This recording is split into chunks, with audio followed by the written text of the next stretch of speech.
on the either gender.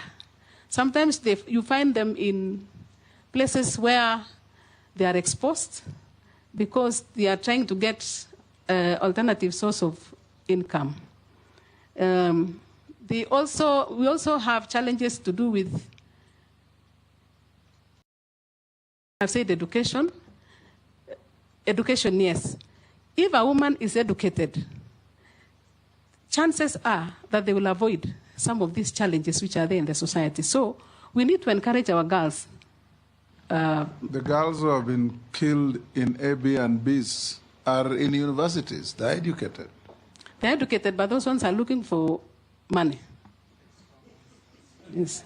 You know, a girl has many needs. Point of order. Point of order.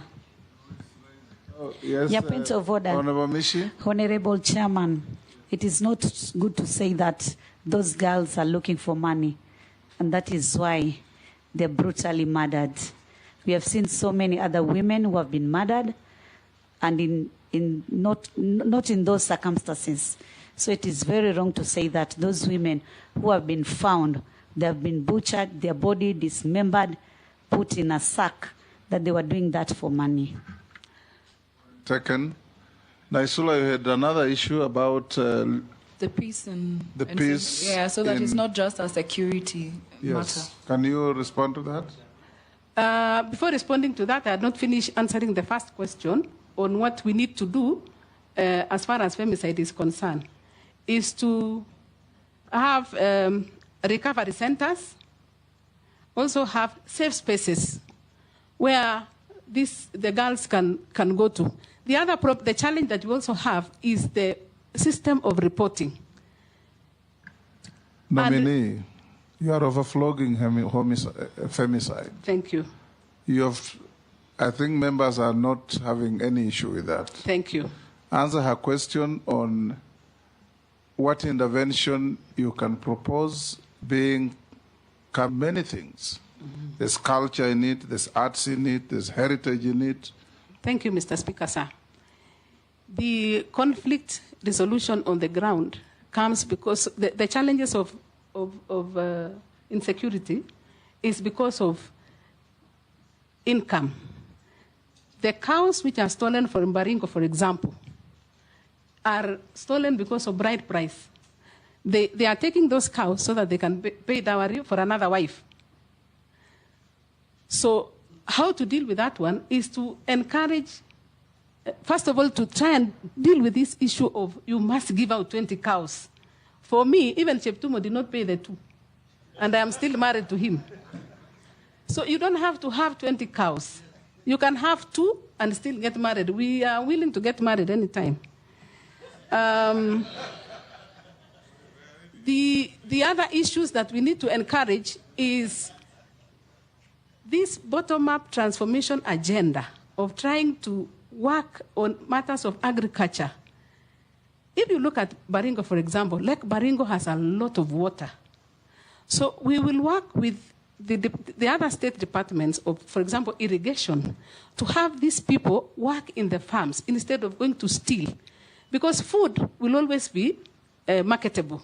So why steal cows to buy food? Just ensure that you have work on the farm, get the food.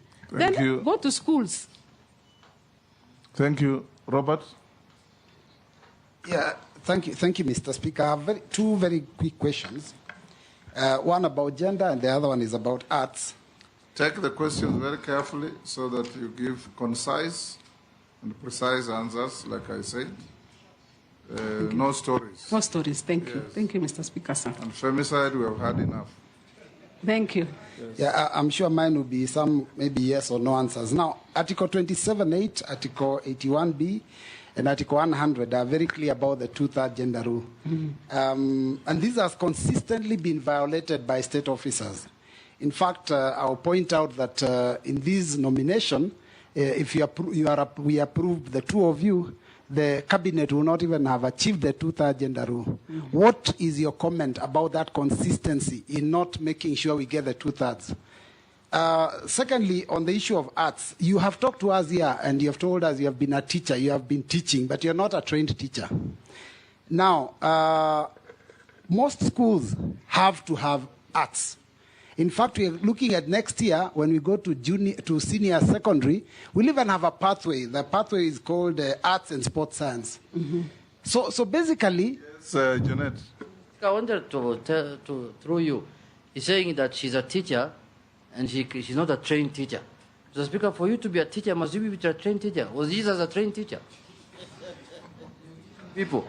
Thank you, Mr. Speaker. I think Honorable Juneta has assisted me very seriously with my question, because my question was about arts in schools. Recently, you saw when there was that drama and a lot of drama in the streets of Nakuru, when a school presented some play and there were issues about that play. And the Ministry of Education has quickly said that anyone who's not a trained teacher cannot be allowed to interact with the learners to be able to help them grow their art skills. So what is your comment on that matter? Thank you, Mr. Speaker. Thank you very much, Honorable Speaker. I have a very simple question on the arts. One, there are a lot of musicians there in the villages trying to struggle to survive, and they're looking for ways to make a breakthrough. We look at the Tanzanian model, where great musicians come and they make money, but the Kenyan musicians still remain very poor. When you take over, if this committee approves you and you take over, what are you going to do about the young artists in the village struggling, and yet they have good quality music, but they cannot break through? Thank you. Honorable Millie. Thank you, Mr. Speaker. Mr. Speaker, I just want to note that should you be confirmed, which I really strongly hope you will, that you will continue with the energy that you have shown, because you appear to have landed running, because this is a ministry that has stayed without a substantive CS for a long time. And I'm glad that you've noticed that one of the things bedeviling this ministry is budgetary allocation, of course, which goes back to Parliament. But again, using your negotiating skills, you said you'll try and use it to increase. I have one question that is gender-related and one that is culture-related. The question that is gender-related is that how do you seek to build a program for men so that they can take their responsibility of mentoring boys instead of always blaming women? How do you think you can do that?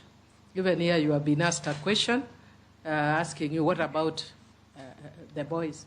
Where are the men? You say our chairman asked you a question.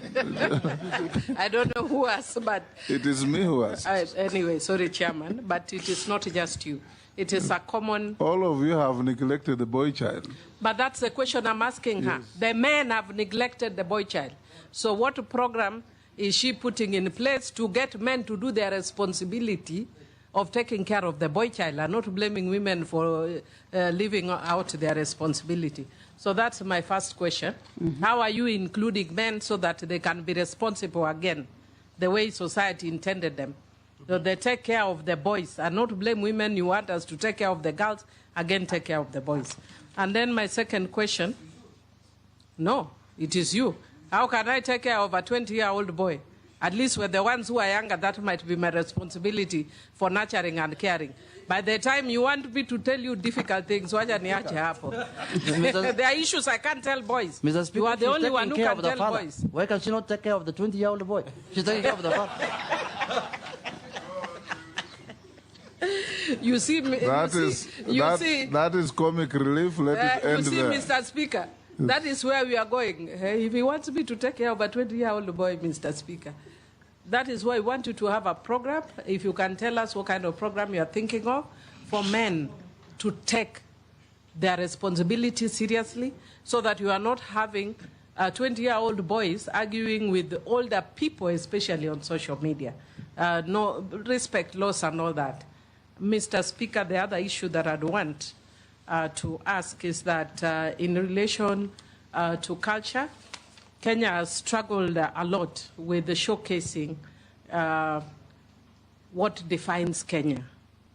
Do you think there's an innovative way that you can think of coming up with some cultural, whether it's an attire or something, that can identify our Kenyanness, so that if you go even for maybe an international conference or wherever, and I see somebody, I say, now that's Kenya.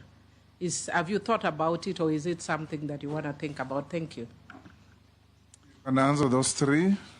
Thank you, Mr. Speaker. I'll start with the one for the 2/3 gender rule.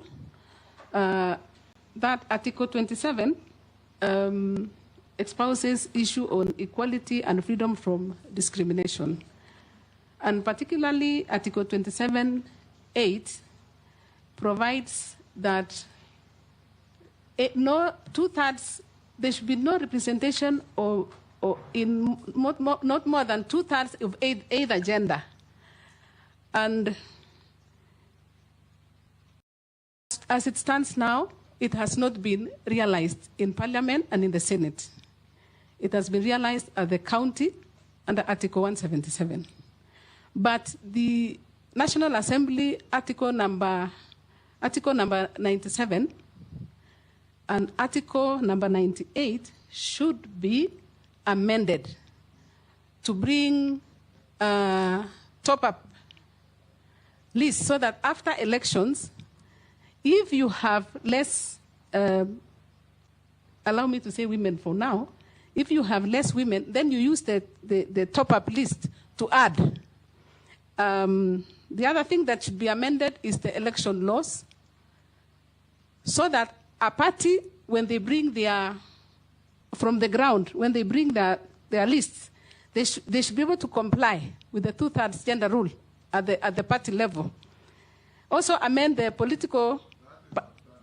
Point of order, Mr. Speaker.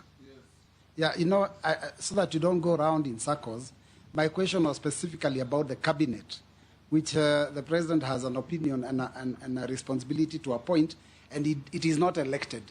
What would you advise your appointing authority? We must comply with the Constitution. So there are no two ways about it. Yes. Yeah. The next one was the issue of arts. The issue of the non-teachers teaching. Non-teachers teaching. I am a trained teacher, not trained in a college, but I'm trained in life. Because if you are a mother, you can take care of other children. You don't need to take care of only of your children. So that which you know, use it. And I'm also trained in the local programs in the CED department. We have programs. And those programs, it is important for us to engage. So you don't just sit in an office and say, I can only... His last question was, do you agree with the Ministry of Education that non-teachers should not teach in schools?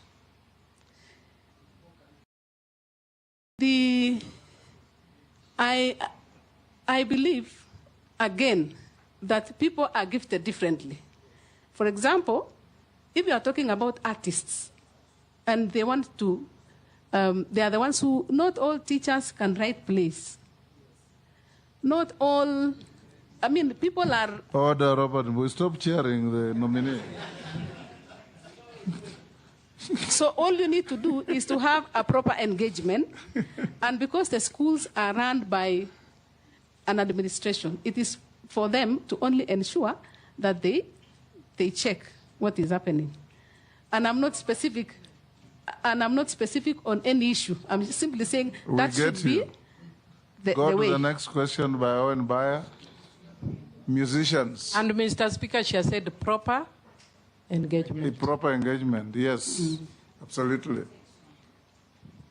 Musicians. Nominee musicians, he says our local musicians wallow in poverty. Musicians in our neighborhood seem to be doing very well. What are you, if you find favor with this community, going to do to uplift the status of our local artists, especially musicians? That was his question. Thank you, Mr. Speaker, sir. Arts is a very important aspect of life. The proposal that I have is to ensure that they are remunerated for the work that they are doing. In my reading, I came across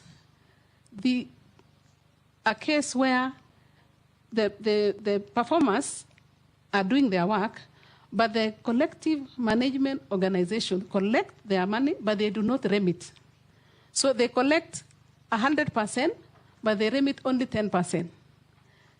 Meaning the people who are actually doing the work are not receiving their payment. So one of the policies that we are going to engage first, in fact, that should be a priority, is to ensure that we look at why are they retaining this money. They should be prosecuted.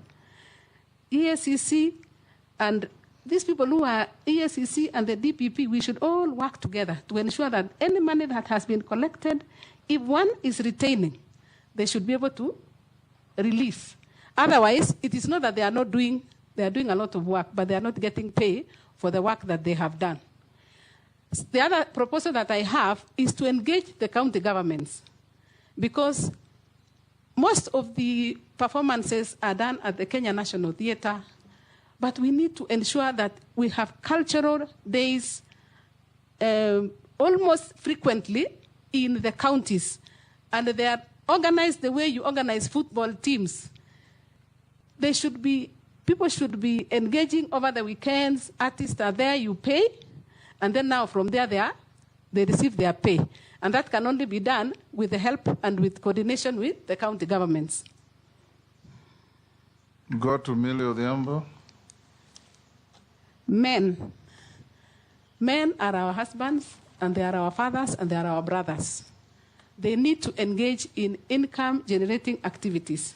In the ministry, we have come. There is a program that is meant to engage the men. I have read somewhere to engage the men in income-generating activities, not to just wait for the women to go for chamas and then they come and beat them because they have money. The other thing they need to do is to involve the men in decision-making. You know, just like in the Bible, when when Eve sinned, Adam was just quiet. Men need to come up, give their views. So we will be engaging them as we go, as we do these community-based projects, that we must have men giving their views. They should also register in cooperative societies, and then they borrow money, develop themselves, and ensure that they teach the boys to work hard from a very early stage. All these problems are coming because of patriarchy, because men believe they are not supposed to do much other than come in the evening and say, "Where is my food?" It is a high time they also get engaged. Anna, you know, those are not correct statements. You also know that Eve made Adam make a wrong decision. Mr. Speaker, he was quiet. The Bible says he was with her. Eve made Adam make a wrong decision. But answer the question of Millie about... yes. Thank you. Chairman, I want to bring to the attention of the nominee, even from the composition of this committee, you can see men are more than, they are working harder than women.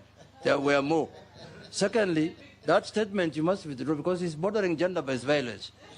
I would like to, thank you, Mr. Speaker. I'll take you back to the 2/3 gender rule. That is where, that's why you are many. Now, Millie also asked you, in case you find favor and become the minister, you go to West Africa, you see distinctly Nigerian attire, distinctly Ghanaian attire. You go to other places, same thing. What you think you need to do to define the Kenyan? That you see a Kenyan walking on the streets of Beijing and you say, this is not just an African, that's a Kenyan. That's what Emilia asked you. Thank you, yes. Dress code, or rather dressing, you can't be able to say this is the kind of an attire that is acceptable, because we have several cultures. We have different cultures. We have Maasais with their culture, we have Kalenjins with their culture, we have Luos with their culture. I think what we can do for the time being, let's just put the flag on our head. Yes, George. Thank you. Thank you very much, Mr. Speaker. Speaker, we will start wearing flags on our heads to distinguish ourselves as Kenyans out there. I think that would be very interesting. Maybe before my brother here asks, just to help for purposes of the future, because I've been very observant, what you have said in just can actually work. Not necessarily by the flag. If you look at the Kalenjins, the Luos, the Kikuyus, they always, especially for the women, they have this sort of a variant of what I've modernized here. In Luo, it's called Ligisa. And in Kikuyu, you have it. So women have it, these men have varied. What Jomo Kenyatta used to wear, what Oginga Odinga used to wear. So it used to be worn as a leadership thing, but we can change it and make it a fashion statement. The other thing is, whenever I go out of the country, I see anybody with Kikoi, they are always a Kenyan. You have to answer that. Go on. Thank you. I think we have had something on gender, culture, and arts. Let's do something on heritage. We have a lot that we have inherited from our past. But unfortunately, we haven't done much with it. If you ask anyone what we have from the past, they only think about Fort Jesus, which we got from the Portuguese. Otherwise, the rest of it, including where did we find the Turkana boy, origin of mankind, or where is that discovery that we had, where has it gone to, or Rusinga Highland, where our people from Uganda, the Abasuba, settled, all these ones. What do you intend to do as the CS in charge of heritage to ensure that we actually multiply the heritage features we have in the country with the sole purpose of revenue raising, tourism, and other attractions that are likely to be of benefit to the country? Thank you, Mr. Speaker. Mr. Speaker, I want to ask the nominee. She mentioned that the gender desks at the police stations do not work, and she suggested they should be at the hospitals. I want her to tell us who is going to fund it, or is she expecting the police to be at the hospitals manning it? Because the gender desk at my police station is not manned, womaned by a lady officer, an inspector. So who do you, because you have said there are no funds available, who do you intend to put at the hospital? Yes, it may be a good idea, but who is going to run them? And is it going to be under the police? Secondly, our museums in Kenya, I believe they would be under you, under heritage. Our artifacts are non-existent in the museums which are in the country, and they are underfunded, our museums. What do you intend to do about them? Ferdinand? I think we may be repeating the same thing. Then don't. But what I'll do, Waziri, if you are going to be made a minister from our interviews now, is that first and foremost, you talked about marriages. I think I quite agree with you.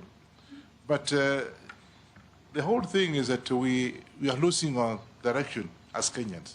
For example, in my culture, we had this very old culture of circumcision in Luya land that was done culturally. Today, it's been read out. Now that was actually even Kalenjin. Today, most of the children now are going to the hospital to be circumcised, yeah, which is actually not what we had. So there's that Western influence, and we have to go back to so that you can be told, as you are rightly saying, we want to put on a flag to show they are Kenyan.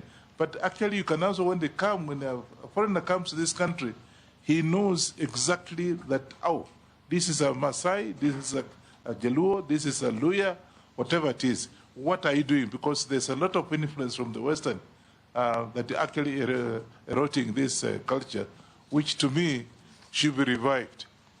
Thank you. Can you answer those three? I will start with the question of heritage. We need to promote our heritage by hosting cultural days in every county where these sites are. Like, for example, we have Fort Jesus, we have Mount Kenya, Mijigenda, Kaya Forests. having like hosting cultural days around Lake Baringo, Lake Bogoria, the lakes around Mount Kenya, because that is an heritage. So that we are able to connect with the heritage sites, is to host the cultural days there at the county, because they are situated at the counties, most of them.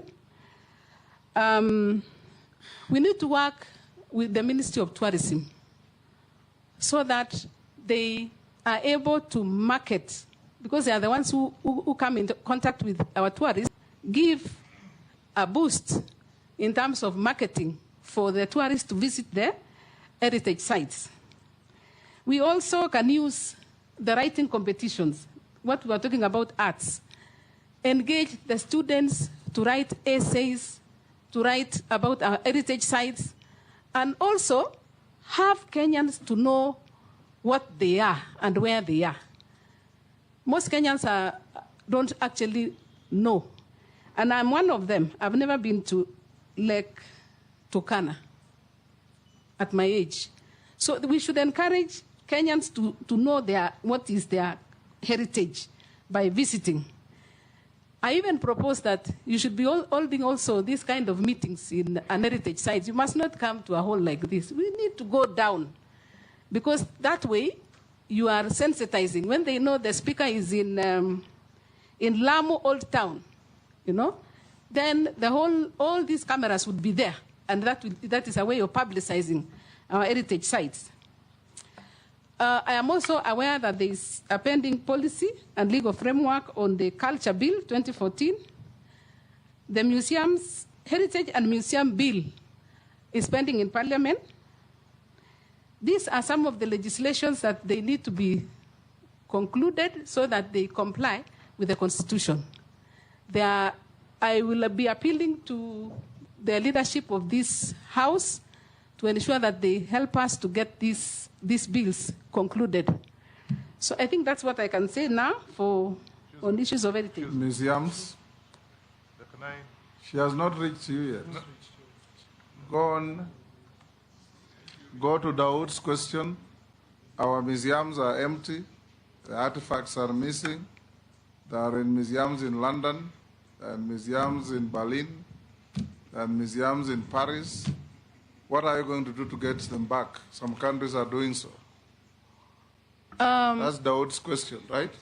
Yes. I think there is already a policy, or rather there is an engagement with the member states of those countries to ensure that they return our items. For example, in Baringo, there is they say it's the oldest man. Avoid the temptation to show the country that you are going to be a minister for Baringo. No, I'm just using that as an example. Yes. I'll not use another one. Talk about the whole country. That old person is, yes. I'm told, is in Germany. Yes. He needs to be brought back to Kenya museums. In fact, the other day, the schools were here, and I asked them, one of our primary schools, where did you go? They said, we went to the Museum of Kenya. What did you see? They said, we saw a lion. How can lions be there? They are not there. It is just those things and snakes. Yes. Actually, the things which are there are snakes. We are going to have an engagement as a department or as a ministry to visit the museum and come up with a solution. Because some of the things that they are saying is that they are understaffed. Again, they will go to the issue of there is no funding. Mostly they are talking about funding. So again, we'll have to see how we can get the funds, even if we engage with have a private partnership, so that they can use it as the advertisement, but they finance bringing these issues which have been taken out of the country. Right. Go to... my point of order. Yes, yes, Ferdinand? I think you came very well, but I want you to stress this fact, that I think because the culture is almost disappearing, let's host a day. Through this parliament, I think we can request so they can be able to give you, so they can have a day which is actually a cultural day for Kenya. where people can, everybody can go wherever they come from to have that. I think that's what I wanted to say. Mr. Speaker, she's not answered about the gender desks being in the hospital. Who is going to run them? Is it the Ministry of Gender or is it the police? And who is going to pay for it? Nominee? I think there's already a cultural day. It has only not been gazetted. Yeah.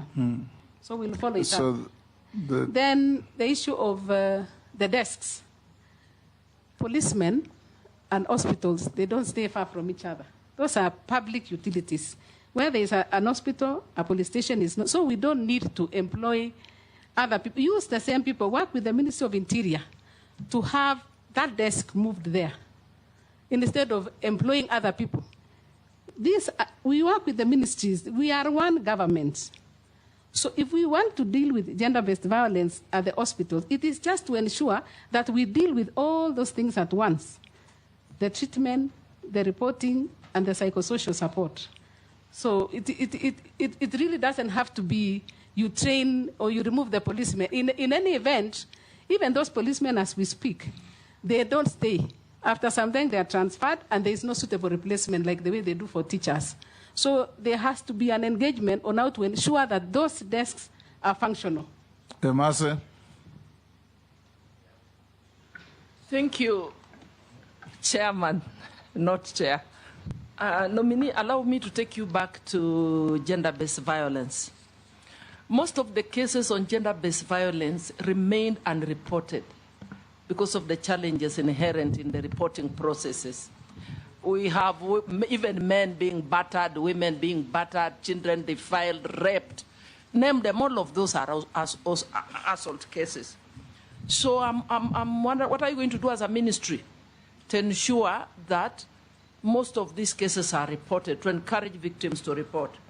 Secondly, for those that are reported, as a country, we still have a challenge because we do not have structured systems where the victims can get support.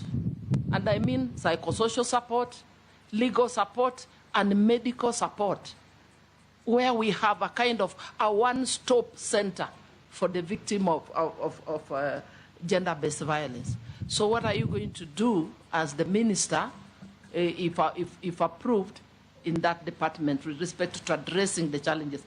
There are safe spaces in some counties, but there are some counties even without such kind of a facility, where such victims can be held shortly as this support is sought. Thank you. For those that they have challenges to operationalize. There is no money, there's no budget. So what are you going to do in your ministry to ensure that there is sufficient budget, and how will you address those challenges? She said she'll negotiate with you.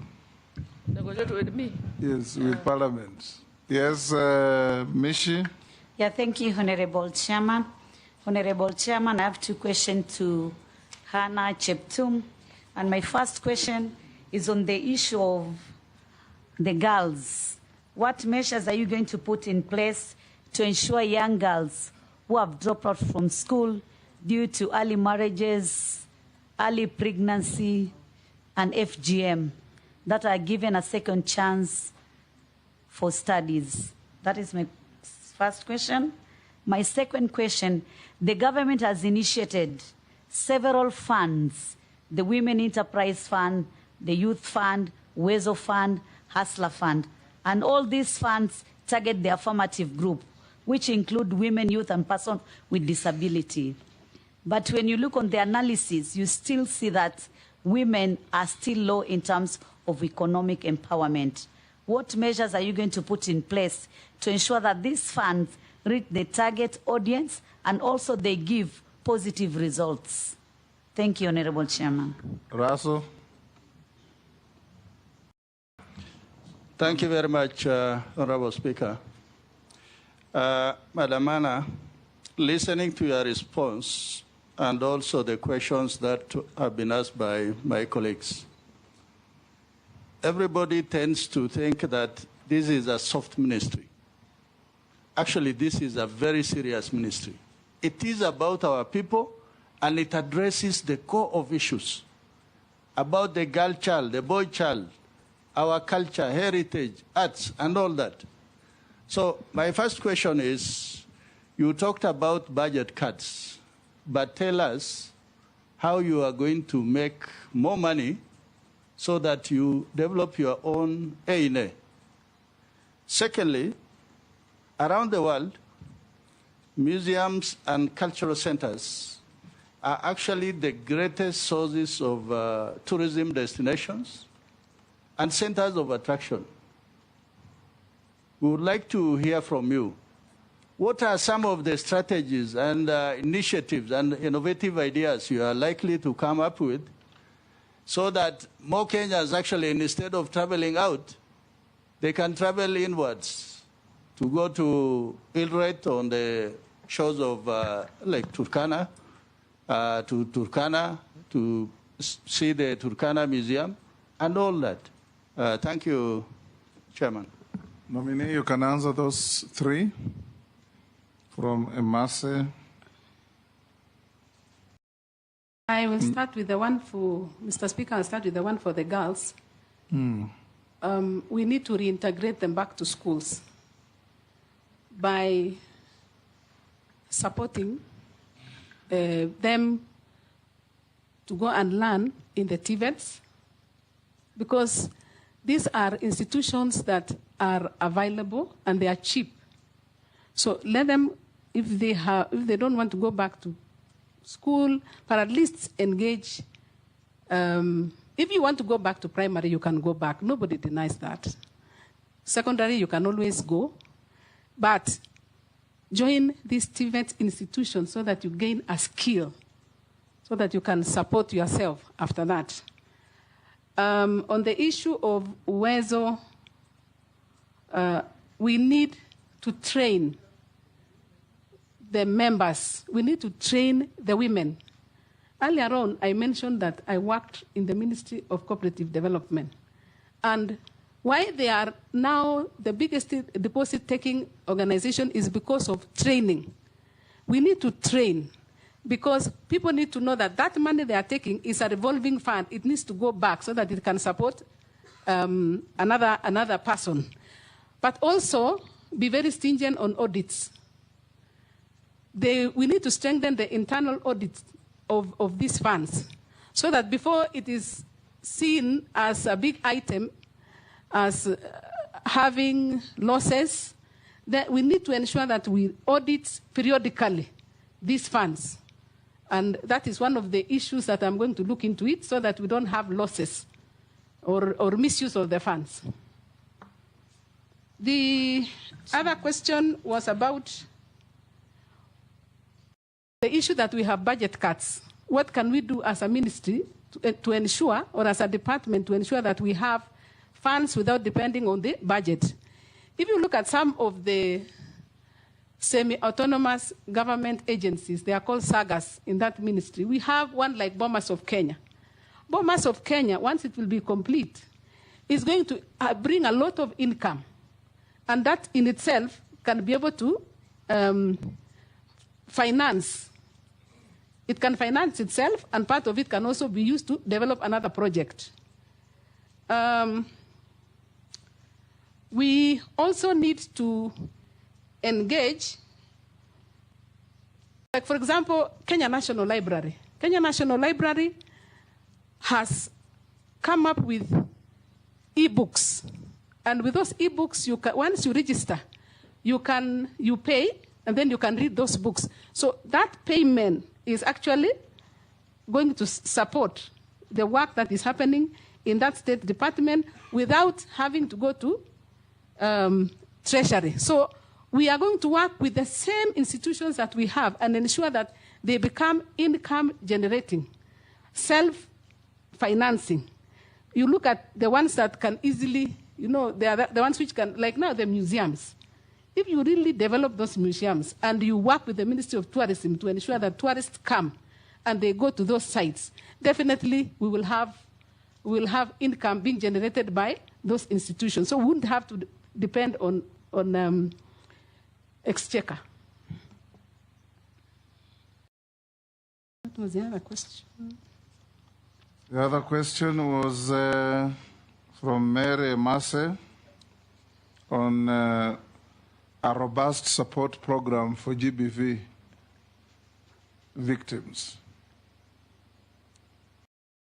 Gender-based violence is, I said earlier, it is one of those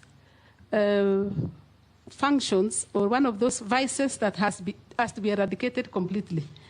That one we have to negotiate for funds to ensure that we actualize the reporting system.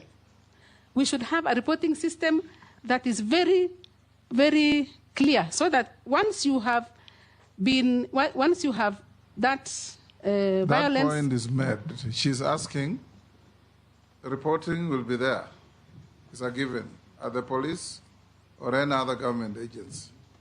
How do you compensate the victims? That's what she asked. Isn't that so, Mary? I don't think so.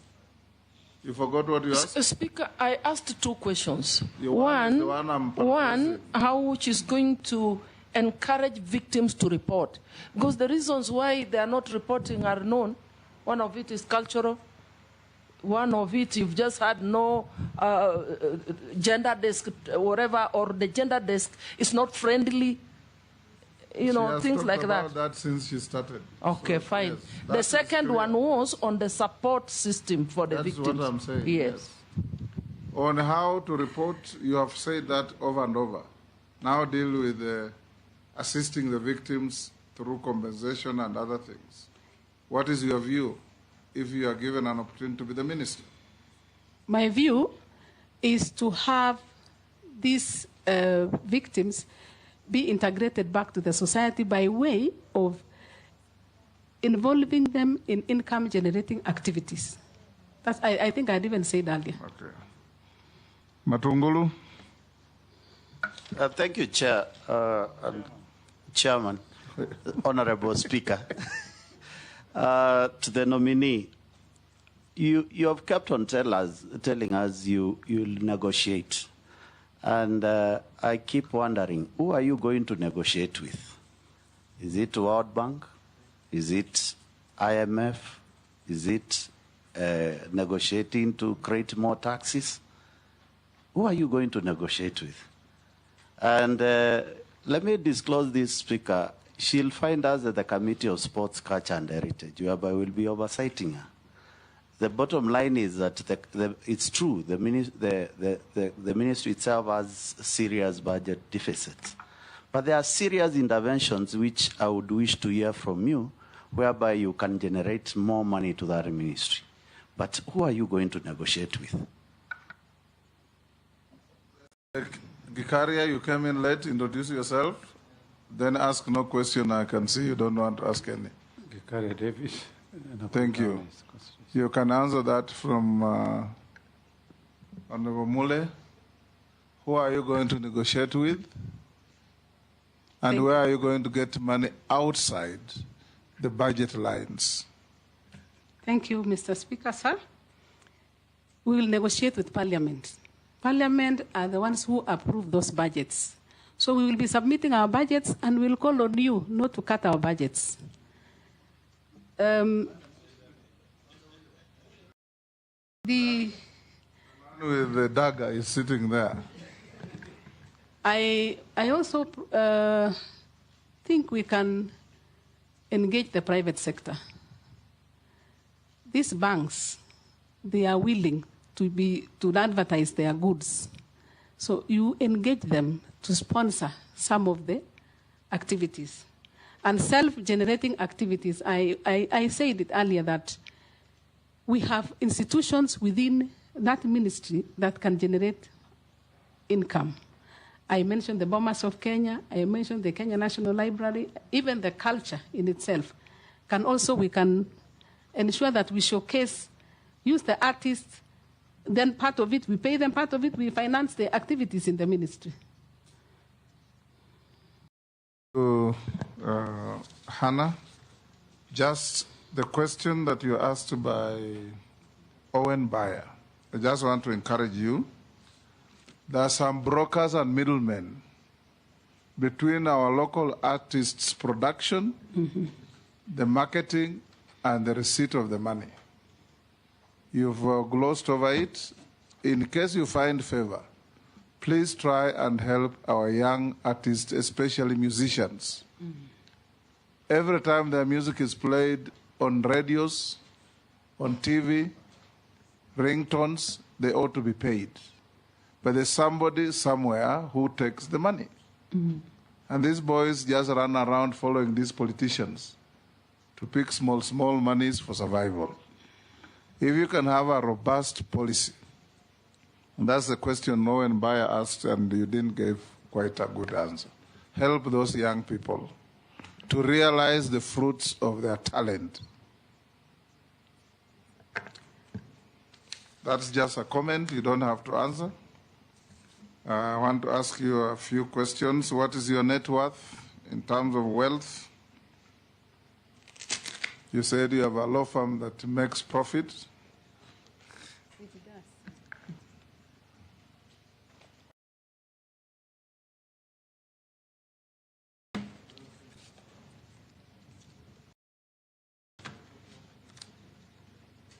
Sorry for...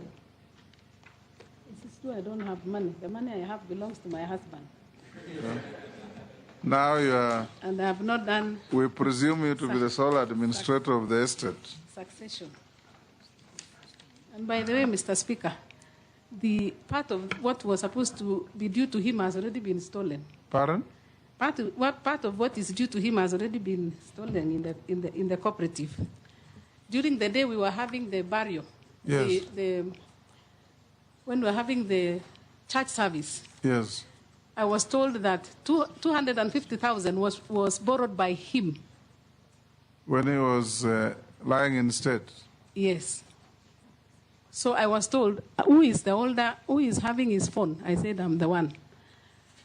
So you are a beneficiary of corrupt dealings. I said, why? They said it is because he has borrowed 250,000 and it has already been spent. So it is less that. I will do the deductions. Yes. Minus the 2 cows. Before we get there, sorry, Hannah, members of the public have sent in a few questions. Some you have answered, but it's good to be fair to them. What will be your input in ensuring gender mainstreaming in Kenya, particularly in the public service? You have answered that. What measures will you put in place to ensure that gender-based violence against men is brought to an end? You have talked about that. Are you aware of the strategic development goals and Kenya's vision? And if yes, and if approved for appointment, how do you plan to align gender equality efforts with the goals of Kenya's Vision 2030? That you can answer. Are you able to answer that? I will. Okay. The next one is, what is your strategy to protect and promote Kenya's intangible cultural heritage, including indigenous languages, traditions, and customs?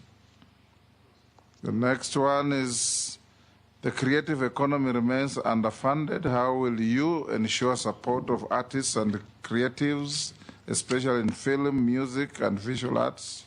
I think we have talked about that in extenso. Kenya has many neglected cultural sites and monuments. What investment or restoration initiatives does your ministry plan to undertake? That you can touch on. What mechanisms will you put in place to enhance the inclusion of PWDs, the elderly, and other vulnerable groups in policy formulation? That is public participation. Given that culture is a devolved function under Schedule 4 of the Constitution, how will you collaborate with the county governments? That you have talked about extensively. What measures will she take to ensure that gender desks at police stations are adequately staffed with officers who possess the necessary qualifications and skills in handling GBV and offering counseling support to survivors of all genders? That you have answered. So answer the other two. On strategic development goals and Kenya's vision? I will use an example, sorry to say so. The Bomas of Kenya is being developed because it was in the Vision 2030. So as a ministry, we'll ensure that every department or every sector is able to align itself with Vision 2030. I don't know whether I've answered that one. Do you think you have answered? I have attempted. Some questions you attempt, others you will deal with them as you get to the ministry itself. Yes. Yeah. Okay. Yeah. Uh-huh. So let's go to what, those were questions from the public. If we find favor, we'll pass them on to you to deal with them. There are policy issues, there are operational issues, and there are issues that any serious ministry should undertake. So what is your net worth now? Have you? Our net worth as a family is 420,049,000 or thereabouts, and these are estimates. Mm-hmm. Yes. Made of? Made of our residential house in Karen, which is about 100 million. We have a residential house in Nakuru, 15 million. I read all of them. It's very big. I read all of it, Mr. Speaker, sir. No, it's okay. Yes. We have it on our files. Okay. What is very big? You have seen it. It's very well tabulated. Have you ever been convicted of an offense in a court of law? No. No. Have you ever been adversely mentioned in any parliamentary committee report? No. Do you hold any office in any political party? No.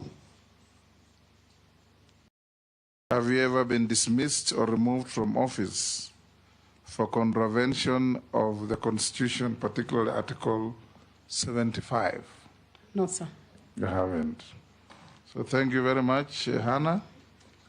The committee will retreat to assess your performance and pass a verdict on your suitability to hold office.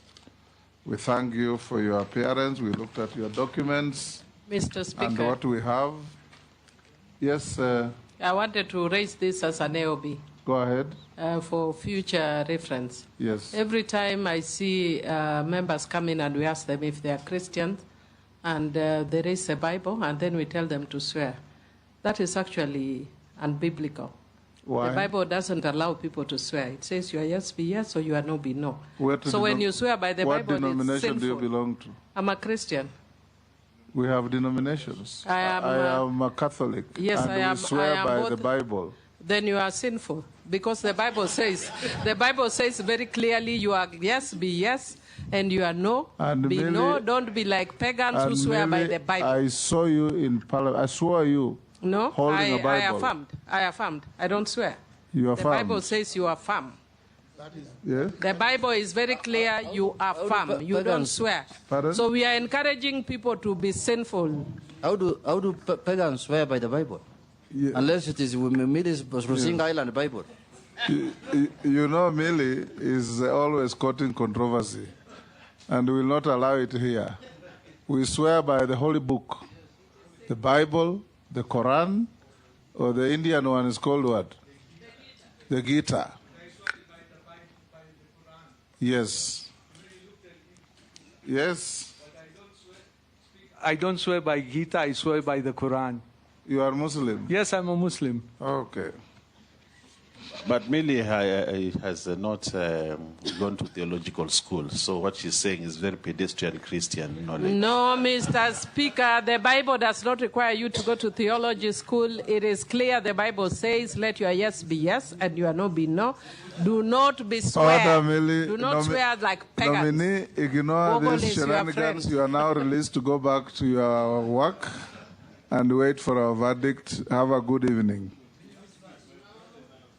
And always swear by the Bible if you are a true Christian, as I believe you are.